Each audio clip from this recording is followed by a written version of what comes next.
with our first farmer interview. It's our second actually because we're in Indiana, but it's our first farmer interview in Indiana, and we're with Phil Ramsey, our farmer friend here with Ramsey Farms. And Phil, so far we've seen some pretty good crops as we've traveled across Ohio, now Indiana. What are you seeing out here? Is it we've seen this greenhouse effect. The new buzzword is greenhouse effect. You got this heat and moisture, almost perfect ideal growing conditions. USDA is saying crop conditions are almost at record highs. What do you think?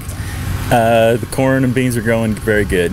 A little difficulty getting everything planted early as we wanted, but the last week everything has really kicked in and is growing fast, very fast. Corn's growing fast. Have you seen a lot of moisture and some issues with that?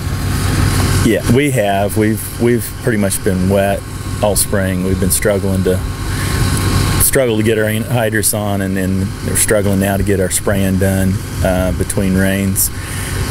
The rains have been kind of spotty though. I mean, heavy here, and you go a few miles away and they've just been adequate. Okay. But all the crops are growing well. Now earlier we were talking and you mentioned that perhaps because of this rain the beans are maybe average.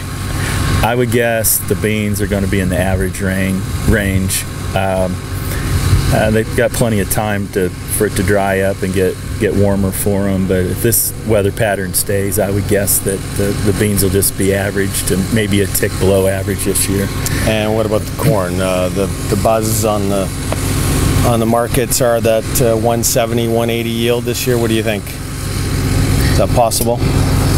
It's possible if it stays cooler. If we hit a real hot, if July and August ends up being really hot, that will really knock the yield if it stays cooler. And I think cooler's we're going to have one of our better crops.